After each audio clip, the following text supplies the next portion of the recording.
하나님 말씀 시편 1편입니다.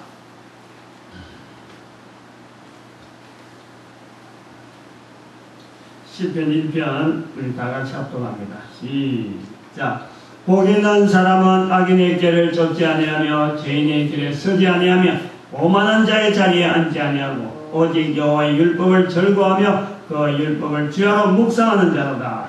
저는 시냇가에 심은 나무가 시절을 쫓아 과실을 맺으며 그 잎사귀가 마르지 아니함 같으니 그 행사가 다 형통하려다. 악인은 그렇지 않으며 오직 바람이 나는 겨와 같도다. 그러므로 악인이 심판을 견디지 못하며 죄인이 의인의 중에 들지 못하리로다. 대저 의인의 길은 여호와께서 인정하시나 악인의 길은 망하리로다. 아멘. 시편 150편까지 있는데 우리가 한 주씩 이 시편 1편에서부터 150편까지 하고 또 주일 저녁마다 이 시편을 계속 하면서 있습니다. 그래서 우리 교회가 여기 와서 어떤 이 일을 해가지고 여기 오기 전부터 했습니다만 계속해서 제가 목회하면서 주일 저녁에는 시편을 계속합니다. 그래서 지금 여러 번 해왔는데 이제 지난주 150편을 마치고 이제 1편을 또 하게 되는데 시편이라고 하는 것에 대해서 한번 우리가 좀 뭐 개론, 간략한 개론에 대해서 한번 좀 말씀을 한번 드리고 1편은 일종의 그 개론 형식에서 아마 우리가 은혜를 받고 정리를 하려고 합니다. 우선 이 시편이라고 하는 이 시편, 우리가 여기 구약이 있는데 구약에서의 위치가 시편의 위치라 부르는 이 위치가 어떤 특징이 있나? 우리가 구약은 39권이라 구약 39권, 신약 27권, 그래서 66권을 우리가 성경이라고 부르거든요.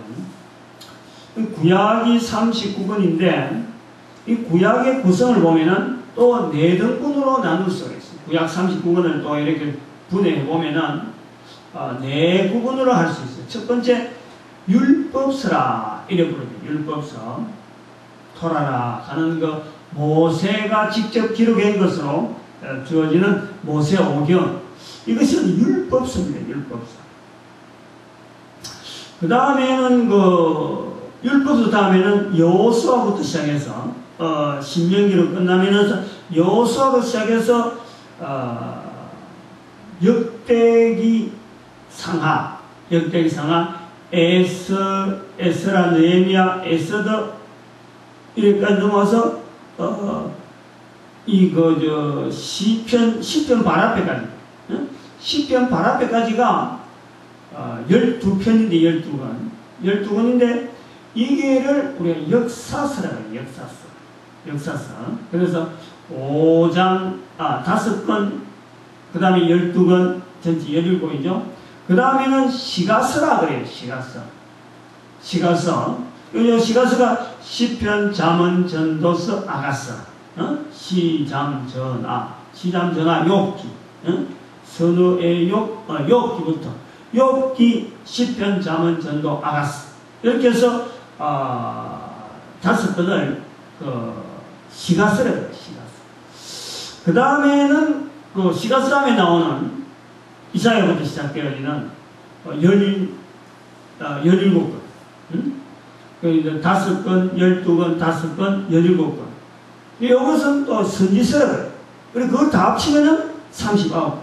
그래서 율법서, 역사서, 시가서, 그 다음에는 선지서, 이 4구분으로 시편이, 구약이 구분되어 있는데, 그 속에서의 이 시편의 특징을 한번 보는 거죠. 비교를 해보면서. 이렇게 구분되어 있는데, 이렇게 구분되어서 성경을 39구분으로 성경이라고 탁 모을 때가 언제부터 되어졌느냐? 이것도 한번 생각하려고 해요. 이스라엘 백성들의 연대라는 것은 적어도 아브라함부터 시작되어지고, 그 다음에는 모세 시대부터 시작되어져서 예수님 오실 때까지의 어떤 하나의 구분이 구약의 어떤 유대인들이 있는데, 유대인들이 살아오면서 그 역사 쭉 계속되어지면서 그럼 시편이 있었느냐? 그 역사서가 있었느냐? 또 어쩌보면은 그 선지서가 있었느냐? 그게 아니죠. 선지서 중에서도 아모스라든지 이런 거는 저 뒤에, 맨 뒤에, 아모스는 좀 일찍 됐지만은 그 요엘서라든지, 그 다음에 그 나훔서라든지, 그 다음에 우리가 잘 아는 요나스 같은 거는 성경의 맨 뒷부분에 있어요. 그래서 이게 모세시대 사람들은 선지서를 모르는 거죠. 모르는 거예요. 선지서라는 책이 있느냐 모른다. 그러면은 39권이라고 하는 이 성경이 어떻게 해서 예수님이 성경에 나에 대해서 너희들이 영생을 얻기를 바라고 성경을 상고하고냐, 그 성경을 인용하는데, 성경이라고 불려지는, 예수님께서 성경이라고 불려지는 그 성경은 무엇을 가지고 성경을 하느냐? 역사서냐? 안 그러면은 율법서냐? 선지서냐? 그렇잖아요. 뭔가 어떤 그 구성이 있었어요. 예수님 당시에 성경이라고 그러면은 어떤 범위에 대한 성경이 있었어요. 그게 뭐냐니까 39권 대한 이 성경이, 예수님께서 말씀하는 성경에 너희들이 성경을 상고하거냐 하고 성경을 인용할 때 그건 39권이라. 그러면은 모세 시대에는 분명히 역사서가 없었고, 또 이 성문서라든지 시가서라든지 선지서는 없었던 거예요. 그럼 이스라엘 백성들의 연대와 유대인들의 연대와 예수님 사이를 보면은 이 성경이 언젠가는 39권으로 될 때가 있었던 거예요. 그걸 우리가 생각해 볼 수 있죠. 처음부터 유대인 이스라엘에서 이 성경 39권 있었던 건 아니라는, 쭉 가다가 예수님께서 성경에 넣어놨을 때, 그때 성경에 벌써 예수님께서 말씀하는 39권이 딱 있었다. 그러면 언제부터냐? 이것이 그 로마 시대 이전에 헬라 시대 사람이에요. 헬라 시대. 기원전 한 4세기 정도라고 보는 거죠. 기원전 4세기 정도에서 헬라가 다스린 것을 이게 유대인들이 많이 집결되어 있던, 유대인들이 그 나라를 바벨론 포로 이후로 또 이 그 헬라 제국에서 나라가 완전히 거의 붕괴되어서 유대인들이 많이 이 지중해 연안으로 많이 흩어져 있었어요. 지중해라고 하는 이 큰 바다를 통해서 이 사람들이 해변가 쪽으로 도시가 발달해 있다 보니까, 그 상업이 서로 융통하다 보니까 이 유대인들이 많이 흩어져 있어요. 그 유대인들이 많이 흩어져 있는 지역이, 그 중에서 오늘날에 보면은 거의 그 지중해 근처에서 오늘날 보면은 예를 들면 그 미국같이 모든 이 주변의 국가들이 이 집중을 해서 나름대로 최고의 도시라 하는 도시가 있었어요. 그게 어디냐니까 알렉산드리아는 지금의 이집트 북쪽에서 동북쪽으로 있죠. 그 이제 지중해하고 연결되어 있는데 나일강 하변 쪽으로 쭉 들어가가지고 큰 도시였어요. 거기에 알렉산드리아라는 곳에서 유대인들이 많이 있으면서 유대인들이 거기에서 앉아가지고 있는 사람들 중에서 유대인들이 그 생각을 했어요. 우리 유대인들이 많이 흩어져 있는데 성경의 하나님의 말씀이 자기들이 그 이스라엘 백성들이 절개하는 이런 성경들이 흩어져 있는 거예요. 응? 찔끔 모양은 어떤 모양이든 간에 이거 두루마리로 이렇게 가 있는데 이게 통일성이 없는 거예요. 통일성이. 그리고 그 내용이 언어로 기록되어 있는데 그것이 전부 다 히브리어로 기록되기 때문에 당시에 헬라 시대에 흩어져 있는 사람들이 하나님의 말씀이라는 이 성경 말씀을 잘 몰라요. 그래서 여기서 이 사람들이 결정을 합니다. 구약이라 하는, 우리는 지금 구약하지만 그 사람들이 할 때는 성경이 있습니다. 편집을 하자. 다시 말해 모으자. 그래서 헬라어로 기록을 하자. 이렇게 합의를 보는데 그때 나오는 것이 그 이스라엘 백성들이 그 12지파지, 12지파가 이 한 지파에서 이 6명씩 대표로 나왔나? 이 72명이 6명씩 나오니까 7이라는 숫자는 완전한 숫자이기 때문에 하나님 앞에서 우리 한 분까지 못하는, 그래서 사람들이 할 수 있는 6이라는 숫자, 학자들을 모으는 거예요. 그래서 72명 학자인데 이거를 쉽게 72명 하지 않고 70인이라 이렇게 부릅니다. 70인. 그게 셉투아진트라, 70인. 70인 성경을 바로 이 헬라어로 번역하는 거예요. 그럴 때에 이제는 율법서라든지, 그 다음에 역사서라든지, 그 다음에 시가서라든지, 그 다음에 선지서를 구분해갖고, 다 구분해갖고 성경을 모아놓은 거예요. 응? 요런 종류는 여기다가, 요런 종류는 여기다가. 그래서 그게 모아놓은 것이 오늘날 우리가 보는, 이런, 39권의 성경이 있는 거예요. 그러면서 그 사람들이 이 39권 있느냐? 또 다른 내용도 있어요. 그거는 별도로 외경이라 그래요. 이건 조금 내용이 우리가 하고 있는 성경에 들어가기에는 좀 어떻다 해서 또 별도로 취급하는 그런 성경도 있다. 아무튼 그래가지고 시편이 성경 안에 어떤 자리를 가지고 있는 거죠. 자리를 가지고 있는데 여기까지는 어떤 개론이가 좀 간단히 끝내고 그랬는데 이 시편이라고 하는 성경, 아까 시가서라고 하는 이 성격 자체를 보면은 율법서라든지 역사서라든지 선지서라고 할 때 이 시가서하고 비교될 수 있는 내용이 뭐냐면 율법서는 기록이 율법이라고 하는 모세가 하나님 앞에 받아서 기록한 말씀을 한 그 근위가요 아주 대단한 거예요. 대단한 거예요. 그 다음에는 역사서라고 하는 것은 이스라엘 역사. 하지만 이스라엘이 애굽에서부터 나와가지고 그 모세오기 끝나는 그 여호수아부터 시작해서 나라를 만들어가는 또 그 속에는 그 바벨론 포로 되어가서 와서 다시 또 만들어지는 그까지 그거 다 들어가 있어요. 응? 선의요, 에스더까지 다 들어가 있는 거예요. 그랬는데 그 역사서라는 이스라엘의 역사라는 것은 이스라엘 백성들이 볼 때는 이거는 철저히 하나님께서 우리 민족을 다듬으셔서 이스라엘 역사 속에서 늘 이스라엘 역사에 일어났던 여러 가지 사건을 항상 이스라엘 백성들이 고백할 때마다 우리 민족에게서 하나님께서 이런 일을 하셨다라는 고백이라 고백. 그 일어났던 역사를 통해서 이스라엘을 구성하고 있는 근본적인 어떤 인도자에 대한 고백이 바로 역사서를 통해서 나타날 수 있는 그런 어떤 환경이 이 역사서입니다. 근데 이거는 바꾸거나 변동하거나 누가 개인적으로 여기는 어떤 뭔가 방향을 틀어가지고 나는 이게 아니고 이렇게 하겠다 이런 내용이 없잖아요. 역사 있는 내용은 고정적인 부분에 하나님께서 우리에게 어떻게 하시는가 하나님을 보는 시각으로 이스라엘 백성들이 기록을 해놓은 그런 내용이란 말이에요. 선지서는 율법서라든지 역사서에 나타났던 하나님의 말씀을 계속 하나님께서 직접적으로 그 말씀하시는 그 말씀을 사람을 통해서 너가 가서 이렇게 말해라. 너가 가서 말해라. 하나님께서 주어지는 그 감명, 그걸 그 감화, 그걸 통해서 사람의 입으로 하나님 말씀을 대신 선포하는 거예요. 그 역사서. 그걸 선포했던 사람들이 기록하는 거예요. 하나님께서 내한테 이런 말씀을 하시라고 전했다. 이런 말을 그리 전한 거예요. 그러면은 이 성경 전체에서 시가서를 빼놓고 보면은 율법서라든지 역사서라든지 이 선지서에 대해서 사람이 들어갈 수 있는 부분이 없어요. 전부 다 고정. 그러니까 기록하는 사람이 내가 임의로 내가 이렇게 해야 되겠다 저렇게 해야 되겠다 이럴 자리가 하나도 없다.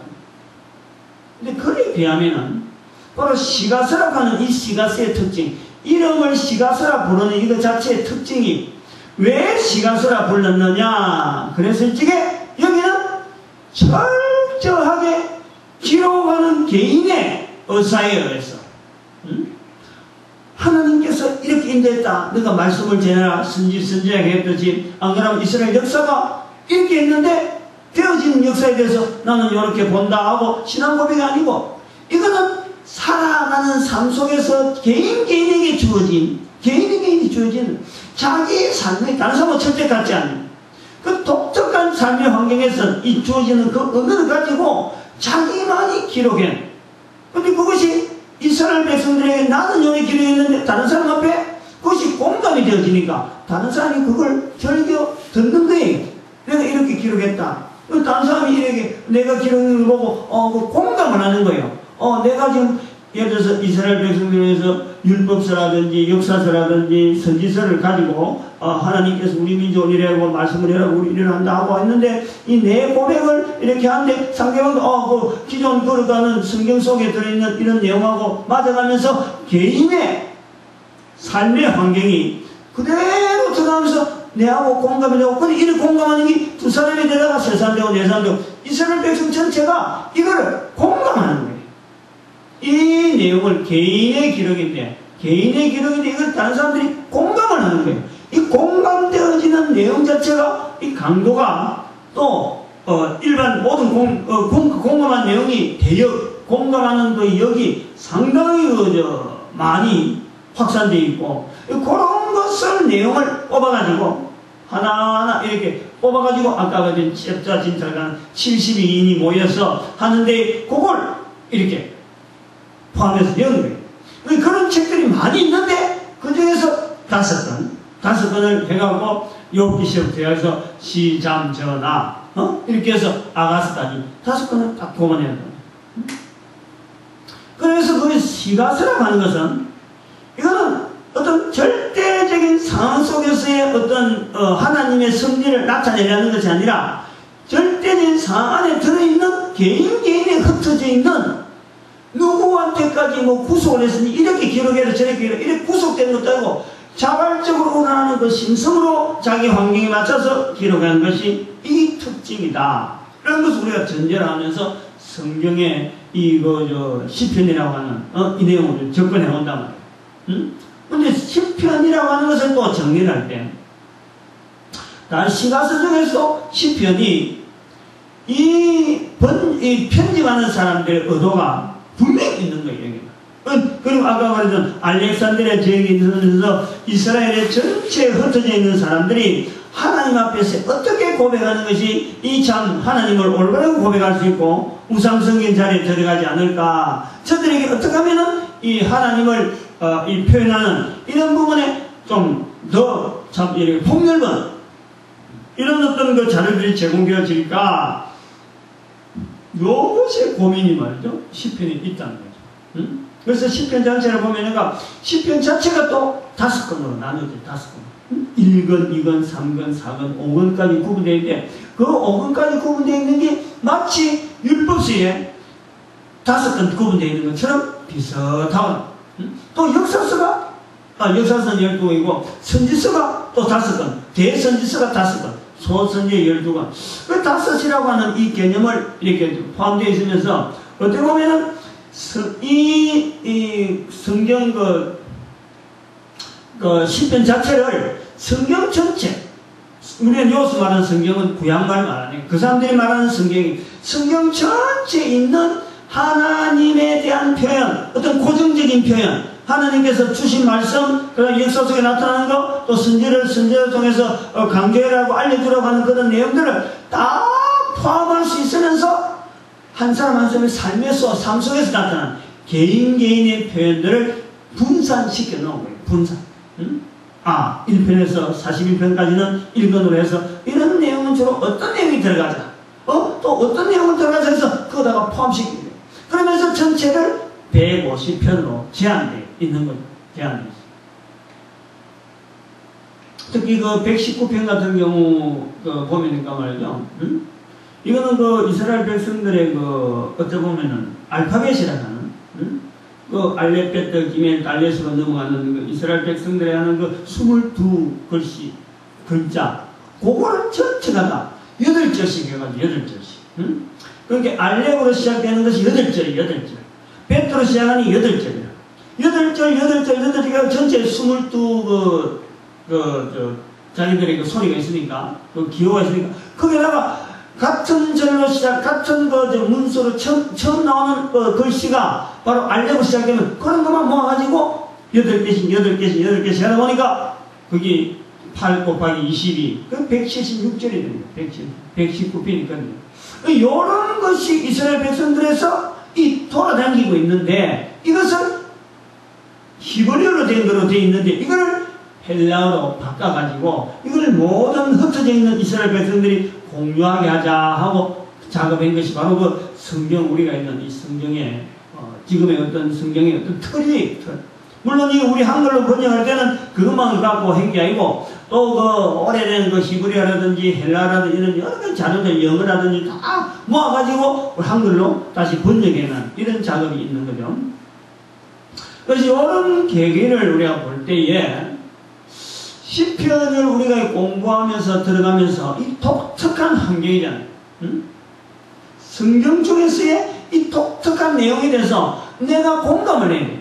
공감을 하면서 또 한편으로는 70인의 사람들이 학자들이 이 성경을 이렇게 나름대로의 이런 조직으로 해서 우리한테 전해줬는데 여기에 나타나는 것은 구약이라 그래가지고 구약적인 내용만 가지고 설명하고 구약적인 내용으로 끝을 내버리면요 우리하고는 아무 관계가 없는 언어가 되어버립니다. 여기서 우리가 중요한 부분을 우리가 확인을 해야 됩니다. 다시 이야기하면은 구약으로 되어져 있고 예수님 오시기 전에 이스라엘 역사, 이스라엘 지금의 유대인들이 이것을 절기했던 어떤 표현들이고 어떤 말들이지만은 그때에 할 수밖에 없던 상황은 그대로 인정하면서 또 그때 쓰고 있는 단어는 그대로 우리가 수용하면서 반드시 거쳐야 될 내용이 뭐냐니까 예수 그리스도 유예, 예수 그리스도를 지나서 지금 우리는 성경을 보고 있기 때문에 반드시 이 모든 성경을 예수 그리스도를 거쳐서 다시 우리에게 말씀하시는 하나님의 말씀으로 받아야 되는 오늘 우리가 성경을 구약을 볼 때 특별히 이 시편을 볼 때 바로 그런 자리가 필요한 거예요. 율법서라든지 역사서라든지 선지서는 이게 고정되어 있어요. 환경이 딱 고정되어 있어요. 거기에서 벗어나기가 굉장히 힘이 들어요. 그 중에서 거의 뭐 우리한테 적용시키려면은 그 환경 그대로 가야 되기 때문에 그 환경에서 그 일부분이 우리에게 돌아오는 하나의 어떤 삶의 지침이라든지 어떤 방향이라든지 이런 거하고 연결시키 보면 되지만은 이 110편이나 시가서에 나오는 그게 아니라 그 당시에 살았던 한 개인이 하나님을 믿으면서 하나님에 대한 표현을 하면서 나타낸 자기의 삶의 내용이란 말이에요. 삶의 내용. 그럼 그 삶의 내용이 오늘 우리는 우리 나름대로 삶의 내용이 있기 때문에 이 성경을 받을 때는 바로 그 중간에 그쳐있는 예수 그리스도다. 이 구약의 모든 내용 자체가 바로 예수 그리스도. 아까도 말했지만 요한복음에 있는 말씀대로 너희가 영생을 얻는 줄 알고 성경을 상고하거니와 하는 이 성경이 바로 나에 대해서 증거한다 했단 말이에요. 그러면서 우리는 이 성경 전체를 내가 바로 읽어버리면 안 되고 바로 이 글씨는 읽어지지만은 바로 이 글씨를 통해서 예수 그리스도를 거쳐서 내한테 들어오도록 내가 내 삶의 환경이라든지 사용되어진 언어라든지 내가 사용한 언어라든지 그 차이가 있는 내용에 대해서 내가 많이 조정을 해야 되고 많이 내가 받아들이는데 내가 고민을 많이 하고 그리고 내 말씀으로 예수 그리스도께서 통해서 오기 때문에 예수님이 내한테 말씀하시는 명령으로 내가 받아야 돼. 명령으로. 이 전체에 대한 내용 자체를 예수님 통해서 왔다는 것은 바로 예수님의 명령으로 우리는 받아야 돼.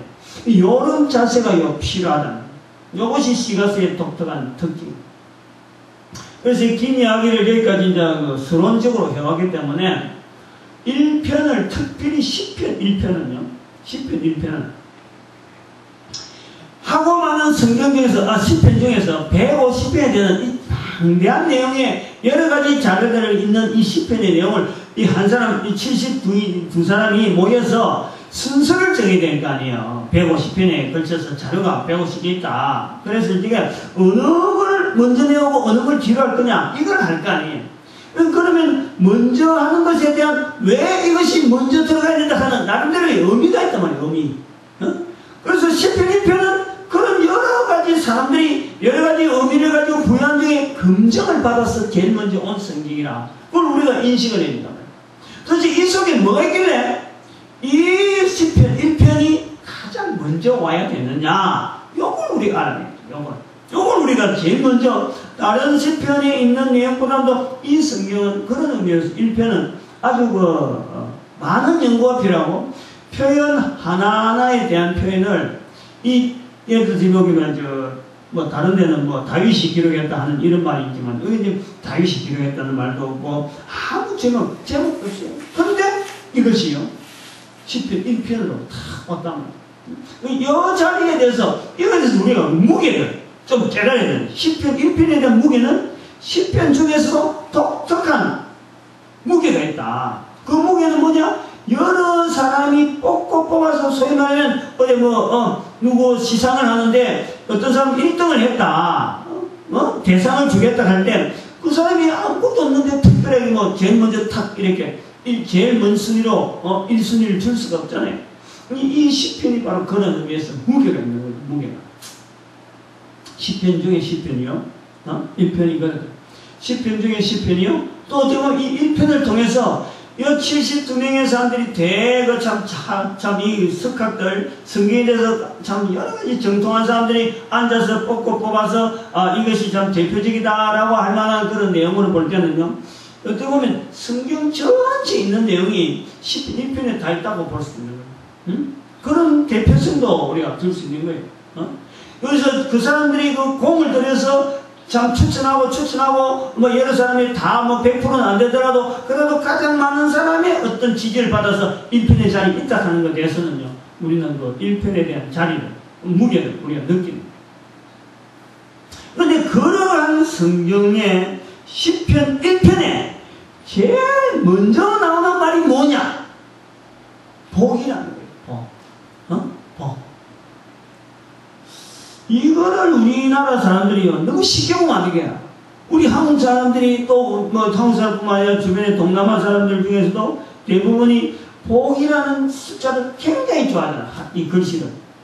그렇다고 해서, 성경의 시편 1편에서 복이 나왔구나. 그리고 우리가 좋아하는 거 너무 참 성경이 잘 알아본다. 이런 식으로 이 글씨에서 나타나는 내용으로 그냥 훅 넘어가 버리면 안 돼요. 어째서 복 있는 사람이라고 하는 이 표현이 시편에 제일 먼저 기록되어 있고, 그러한 표현이 있는 이 시편을 왜 시편 150편 중에서 가장 먼저 자리에 내어놨을까? 고민을 해요. 고민. 이제 그래서 제가 이 시간에 시편의 개론적이면서 일반 사람들이 알아들을 만한 수준에서 지금 이야기하는 거예요. 그렇다고 해서 내가 시편을 열심히 공부해가고 시편에 대해서 아주 박식한 지식이 있는 건 아니고, 이렇게 목회 생활 하면서 시편에 대해서 자리매김을 나름대로 이제 3년마다 한 번씩 돌아오는 이 시편 이렇게 연구를 좀 하면서 시편의 독특한 여러 가지 자리들을 쭉 보면서 1편에 대한 자리를 조금 더 무게를 불려가는 그런 내용인데, 거기서 복이 있다. 복이라는 글씨가 들어있는데 그것이 성경을 대표한다고 볼 수 있는 이 시편 1편에서 첫 번째 나오는 단어가, 우리 한국 사람 읽으니까 복이지, 이게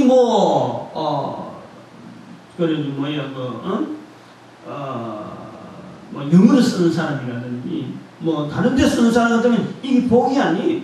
다른 말이야. 근데 우리는 이게 복 있는 사람이라고 첫 번째 탁 나오는데, 이게 우리 한국 심정에도 탁 맞아가면서 이 동남아의 몇몇 사람들이 이 성경에 만약 그런 사람 읽을 때, 이 시편을 읽을 때 굉장히 공감을 하고 있는 그런 언어다.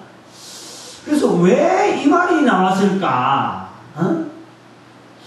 왜 이 복이란 말이 나왔을까 하는 것에 대해서요, 우리는 연구를 좀 해야 돼요. 고민을 해봐야 돼요. 고민. 제가 그 시편 1편에 대해서 간단하게 한다고 한 게 지금 벌써 이 정도 됐으니까 또 간단하게 해갖고 또 얼마나 갈라진지 모릅니다만은 한 4가지 정도만 그냥 넘어가려고 그래요. 개론을 했으니까. 개론적으로 시편 1편을 보는 자세, 첫 번째 복을 알아요. 복이라는 것이 뭐냐? 시편 1편에 나온 복이 뭐냐는 거지.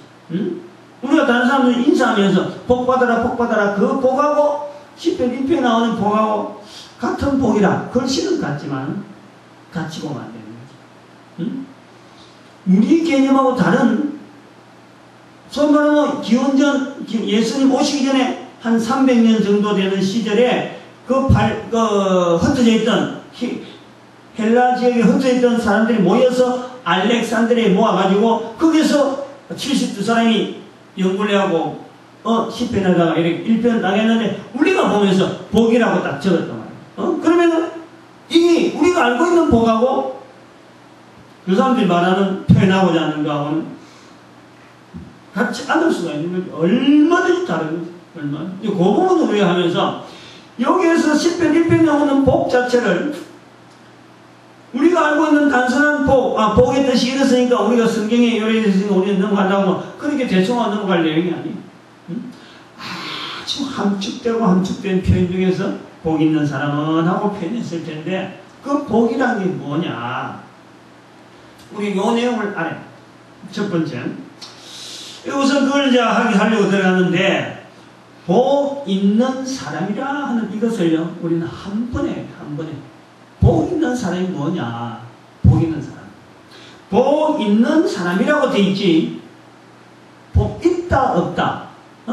그래서 그 복 있는 사람이 하고 나머지 또 복 없는 사람이 나오느냐? 복 없는 사람은 안 나와요.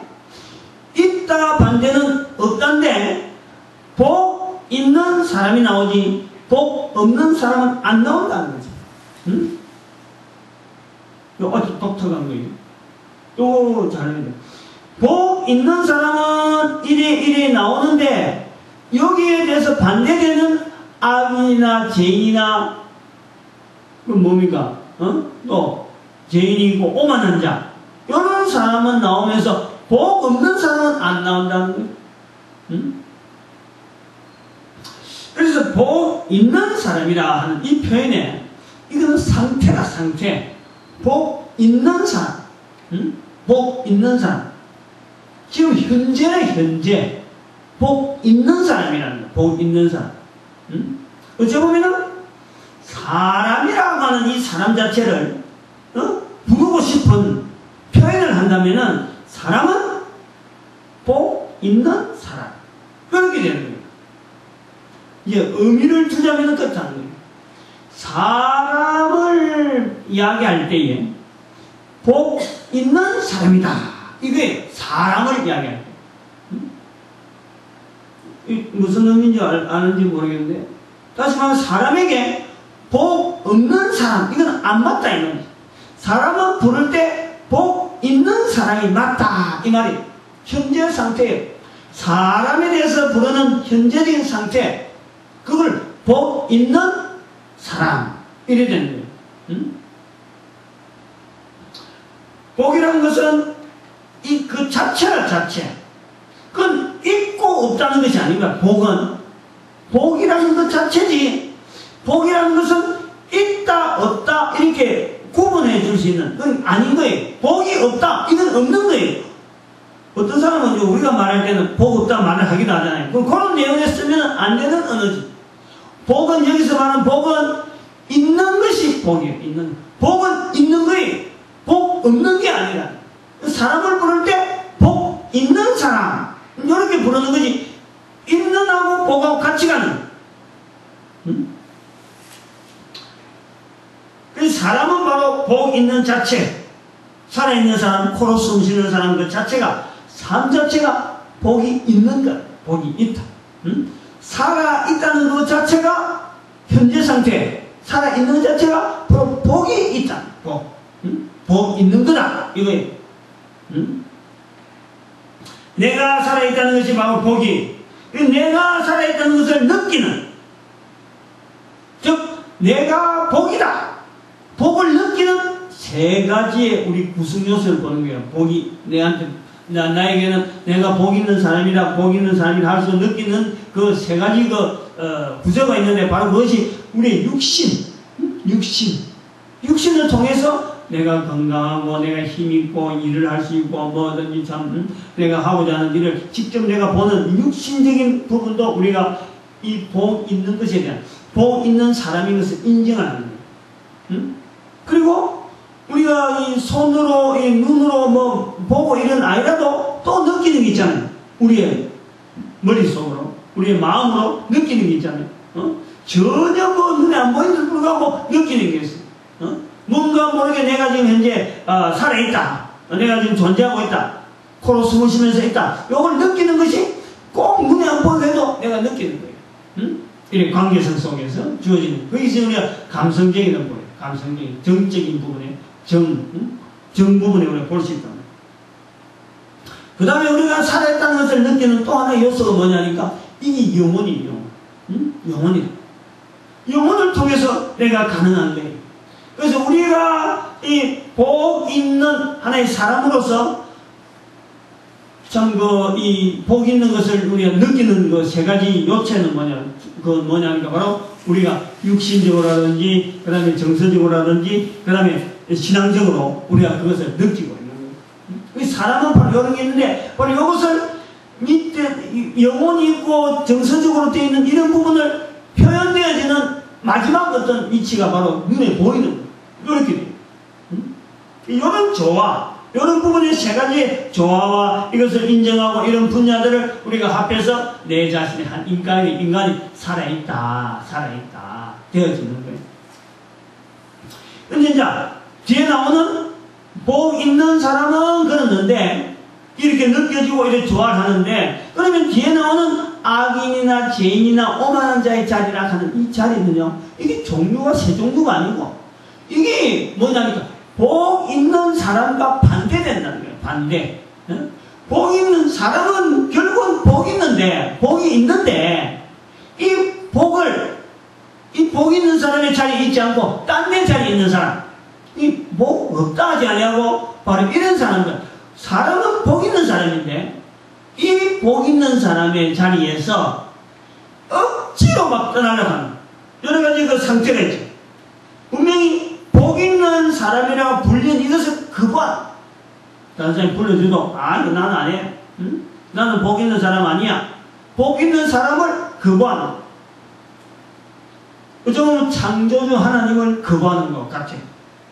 그리고 복 있는 사람을 의도적으로 억지로 복 있는 사람의 자리에 들어가지 않으려고 억지로 나도 발버둥을 치는 거지. 억지로 듣지도 않으려고 하고 복 있는 사람이라는 말도 호칭도 안 들으려고 하고 그 다음에 억지로 그걸 박차고 나오려고 하고 막 표시를 하고 자기 표현을 하는 거예요.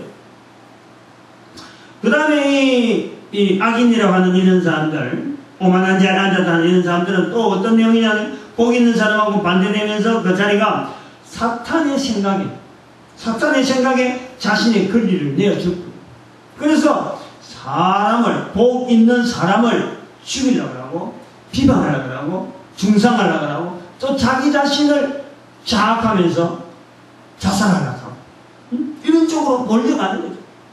자기가 복 있는 사람의 자리에서 떠나니까 사탄이 바로 그들에게 접근해서 정말 복 있는 사람의 자리에서 완전히 떠나도록 도운 그런 데 끌려다닙니다. 그리고 이 악인이라든지 오만한 자의 자리에 들어있던 죄인이라고 하는 이 표현에 하나는 사람이면서 사람 중에서 복 있는 사람의 자리를 막 박차가 나가는 것은 그런 사람이 있는가 하면 또 하나는 사람이 아닌 마귀예요. 악인이라 하는다든지 여기에 좀 말하는 즉 복 있는 사람은 복이 있는데 이 악인이라고 하는 이 존재, 즉 죄인이라고 하는 이런 존재, 오만한 자리가 하는 이 존재는 사람이라고서도 볼 수 있지만 또 한편으로는 마귀 사람을 원수시하는, 사람은 근본적으로 복 있는 사람이니까 이 사람은 아니면서 사람에게 복 있는 사람을 공경하는 마귀, 교만한 자리에 있는, 오늘 여기 보니까 오만한 자리에 앉아있다. 이것은 바로 하나님의 자리에 앉아가지고 내가 하나님이라 하는 데살로니가 후서 2장 4절에 있는 말씀처럼 거룩한 자리에 앉아가지고 내가 하나님의 성전에 앉아서 자기를 하나님이라 부르는 바로 이런 자리에 앉아있는 이런 대적이 있다. 그럼 이 마귀는 인간을 필사적으로 괴롭히고 지옥으로 갈 수 있도록 유도를 하는 거예요. 지옥으로 갈 수 있도록. 이런 것이 복 있는 사람이라고 하는 여기에서 얽혀있는 이런 어떤 범위, 이 내용은 지금 이렇게 개론적으로 하고 넘어갑니다. 그 다음에 이제 두 가지를 한 거예요. 두 가지. 이제 한 가지를 했는데, 이 말씀 속에서 우리가 시편에서 이런 말씀을 가지고 악인이라든지 죄인이라든지 오만한 자의 자리라고 할 때에 복 있는 사람은 하고 그 다음에는 죄인이나 악인이나 오만한 자리 할 때에 바로 그 자리를 내가 들어가야 돼. 내가 죄인이었다. 내가 악인이었다. 내가 오만한 자리에 앉아 있었다라는 것을 인정을 해. 인정. 성경이 바로 그걸 원하고 있어. 나는 복 있는 사람이고 다른 사람은 죄인이고 악인이고 오만한 자리에 앉은 사람이라고 이 말씀 읽자마자 내가 그 자리에 툭 들어가는 것이 아니고 복 있는 사람이 들어갈 것이 아니고 사람이라고 하는 나는 복 있는 사람이었는데 내가 죄인이었어. 내가 악인이었어. 내가 오만한 자리에 있었어 라는 것을 인정을 해요. 인정. 그걸 성경의 시편은 그걸 원하고 있어요. 그렇게 고백해라 라고 원하고 있어요. 앞으로도 시편 1편 외에 다른 편에서 자꾸 그런 어떤 표현이 나올 때 좋은 것만 내가 썩자리하고는 나쁜 것에 대해서 내가 전혀 무관해야 되는 게 아니라 바로 죄인이었고 악인이었고 오만한 자라 한 자리를 내가 항상 성경에서 시편에서 말할 때는 그 내 자리라고 찾아가는 그 자세가 필요하다 하는 것을 시편 1편에서 요구를 하고 있다는 이것도 이렇게 요즘과 넘어갑니다. 그 다음에 복 있는 사람은 2절에 보니까 여호와의 율법을 절공한다 그랬거든. 여호와의 율법을 이 여호와의 율법이라고 할 때 여기서 여호와의 율법에 대한 분명한 자리를 우리는 가져야 돼. 그게 바로 예수 그리스도 이후로서 우리가 가져야 될 아주 중요한 자세 중에 하나인데 이스라엘 백성들이 말하는 율법은 모세 오경이 될 수 있고 모세 오경 중에서 특별히 신명기에 있는 내용이라든지 안 그러면 출애굽기 20장에 있는 바로 그 하나님께 직접 받은 그 돌판에 져 있는 그 말씀으로 볼 수 있어요. 어떻든 간에 그 범위는 나름대로 자기들이 정하는데 자기들이 시대마다 맞춰서 그래 어떤 사람은 이라기도 어떤 사람은 저라기도 하는데 오늘 우리는 그런 거 마찬가지로 이 말씀을 여호와 율법이라 시편에서 말씀하는 또 다른 데서 보는 이런 훈련이 필요한 것이 여호와 율법이라고 할 때 예수 그리스도를 통해서 내가 찾아가야 될 율법이 있는 거예요. 율법. 그것이 뭐냐니까 사도행전 1장 8절에 있는 내 증인이 되라 하는 그 말씀을 내가 예수님을 통해서 받는 율법이 율법. 그것이 필요한 거예요. 우리가 아까도 내가 초기에 말씀했던 예수 그리스도 통해서 이 말씀을 받는 자세가 필요한데 바로 율법이라든지 또 119편이라든지 성경 전체를 10편에 많이 나타나는 계명이라든지 율례라든지 여러 가지 내용들이 많이 있어요. 도라든지 법이라든지 이런 내용이 많은데 그 내용을 전체로 우리는 어디에 가야 되느냐 바로 사도행전 1장 8절 마태복음 28장 19절 20절 누가복음 24장 48절 그 다음에 마가복음 16장 15절 그런 내용에 우리가 들어가야 돼. 하나님 예수 그리스도를 통해서 내한테 주시는 여호와 율법이라는 자리는 바로 나도 하여금 다른 사람 앞에서 예수 이름을 전가하고 모든 족속으로 모든 어떠한 내 삶을 예수님의 제자 만드는데 내가 헌신하라는 그 말씀에 증인되어지는 그 말씀에 우리는 율법적인 자세로 이스라엘 백성들이 율법이라고 하는 그 자세를 받듯이 우리는 하나님께서 말씀하신 예수님께서 말씀하신 그 오직 한 말씀을 내가 받아들인 자세가 필요하다. 그 시편 1편을 통해서 우리는 확인해놔야 된다라는 겁니다. 이제는 우리가 정리를 좀 해야 되는데 우리가 이 말씀 속에서 우리가 좀 봐야 될 것 중에 하나가 예수님께서 이 땅에 오신 것에 대한 우리의 고백이 늘 나와야 돼요. 늘 나와야 되는데 그것이 이제는 이 시가스라고 하는 이 시가스가 가지고 있는 특징이 누군가가 고정되어지는 환경에다가 맞춰놓은 게 아니라는 거죠. 그러니까 누가 이걸 기록했는지조차 어떤 출처도 불명하지만 이게 뭔가 서로 공감할 수 있는 환경이 주어졌다라는 것에 대해서 우리는 요 시편 1편을 통해서 이제 공부를 해 들어가서 계속해서 이제는 나오겠지만, 예수님을 지나고 난 뒤에 오늘 우리의 삶, 한 사람 한 사람의 삶이요, 70억의 인구가 있어도 70억의 인구가 다 같지가 않잖아요. 그런데 70억의 인구가 다 같지 않는데도 삶이 다르고, 아침에 일하는 시간이 다르고, 눈 떠서 생활하는, 말하는 내용이 틀리고, 머리에서 좀 생각하는 내용이 다 틀리도 불구하고, 이 사람이요, 한 방향으로 가는 거예요.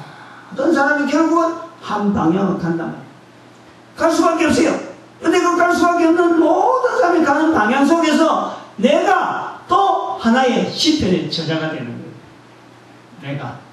나는 또 한 사람의 시편의 저자가 되어서, 시편 1편을 통해서 우리가 봐야 될 게 뭐냐니까, 바로 나로 하여금 시편을 기록하게 하는 지도자가 누구냐 하는 것을 내 삶을 통해서 내가 보여주는 거예요. 예수 그리스도 신앙하고 나아가고, 하나님께서 나를 만드셔서 이 땅에서 코로 숨으시고, 그래서 내가 복 있는 사람으로서 인정하고 살아있다고 하는 이 과정이 나로 하여금 인정하는, 또 나로 하여금 인도하는 또 하나의 하나님을 인정해요. 그것이 성령님을 인정해요. 성령님. 나라 같은 이 한 독특한 어떤 개체로서의 누가 알아주지도 않는 세상에 툭 던져져 있는 것 같은데도 불구하고 내가 가는 방향이 전 세계 사람들이 가는 방향으로 일정하게 인도하는 그분을 인정하는 그분이 바로 하나님이시고, 그분이 바로 나로 하여금 시편을 기록하게 하는 또 다른 나의 시편 저자가 만드는 섭리자, 인도자. 그래서 나로 하여금 어떻게 그 시편을 나타낼 것이냐, 바로 아까도 말씀했지만 예수 그리스도께서 말씀하신 그 율법, 증명되어지는 그 율법을 내 삶 속에서 계속 나타나도록 성령님께서 도와주셔서 결국 내가 하나의 내 삶을 통해서 또 다른 시편을 남김으로 해서 내 후손들이 연결되어지는 연결. 기록되어진 성경에 내가 기록하는 또 다른 시편을 통해서 내 후손들이 바로 예수 그리스도의 정인되어지는 이 일을 시도하는 성령님을 인정하는 이 성삼위 하나님을 그 여전히 인정해야 되는 것이 바로 시편이 요구하는 것입니다. 요구하고 있습니다. 그래서 복 있는 사람이라 할 때 그 복은 알고 보면은 결국 정리를 하자면은 복은 누구냐? 바로 예수 그리스도가 복이에요. 시편 1편에서 말하는 복 있는 사람 하는 복 자체가요, 바로 예수 그리스도시. 예수. 그렇게 알면은요, 정확한 성경을 우리가 보는 거예요. 성경을 전체 대표적인 언어를 찾는다. 복인데, 인간을 복되게 하신 인간에게 좋은 거 주시는 분, 바로 예수 그리스도. 바로 그 복 있는 예수 그리스도가 있는 사람. 그것은 예수 그리스도 있는 분이지. 아까 복이라는 것이 있다 없다는 것이 아니라서지 예수 그리스도가 있다 없다는 것이 아닌 거예요. 그건 내가 있다 없다 말할 자격이 없는 거예요. 복은 고유한 거예요. 복은 바로 예수 그리스도 자신이 바로 복이에요. 예수 그리스도를 내가 모시고 있는데, 그 사람이 바로 우리는 복 있는 사람이다. 이렇게 부르면서 우리의 그 근본적인 삶의 여러 가지 다양한 형태를 통해서도 예수 그리스도의 실체적으로 나타나고 기록으로 남겨진 예수 그리스도에 대해서 우리가 쉽게 인정을 하는데, 바로 예수 그리스도를 인정하게 하시는 그분이 바로 성령님이시고, 오늘도 성령님은 많은 사람들을 참으로 어른들을 인도하는데 내 한 사람이 쓰임받도록 지금 여러 섭리를 통해서 인도하고 계시는 주체자가 바로 성령 하나님입니다. 그걸 인정하면 예수님은 인정하기가 굉장히 쉽고, 예수님이 인정하기가 쉬워지면 나를 만드신 하나님은 바로 내가 코로 숨으시니까 이거는 더 인정하기가 쉬운 거예요. 어려운 것은 나를 인도하시는 지금 하나님에 대한 눈에도 안 보이고 실체가 없어. 그러나 나를 감동하는 실제적인 또 하나의, 그 아까도 말했지만 눈으로 보이는 거는 뭐 이래하는 거는 어떤 거 우리가 지각할 때 이런 거는 또 기간이 다르고, 또 생각하고 또 상대방에 대해서는 감정을 가지고 하는 또 그 기간이 우리한테 다르단 말이야. 근데 성령님을 인정하는 그 기간은 또 다른 또 새로운 영역이야. 아까도 말했지만 우리가 믿음이라고 하는 영역이야. 이 세 가지 요소로서 우리 인간이 구성이 되어지는데, 그럼 먼저 이 마지막 부분에 있는 이 믿음이라는 부분이 이 모든 것을 밀고 가는 거예요. 모든 것을. 응? 내가 의지적으로 지식적으로 잘 안 맞는 것도 결국에는 이것이 하나의 조화로해서 크게 뭐 밀고 가는 이 원천적인 힘이 바로 성령님을 인정하는 그 과정에서 이게 선하게 열매를 맺으면서 나아갈 수밖에 없습니다. 시편의 구도가 이런 것을 내다보고 있으니까 시편 1편이라고 하는 자리를 허락되어지지 않았느냐. 그래 보고 어떤 개론적이면서도 또 한편으로는 이 우리 삶의 전체에 참 이 각가지 여러 가지 형태에 일어나는 이 내용들을 어떻게 참 우리가 앞으로 살아갈 것이냐. 우리도 한 사람의 시편의 저자로서 살아가는 그 자리를 우리는 한번 찾아보는 거예요. 믿음으로 나아가기 바랍니다. 이것을.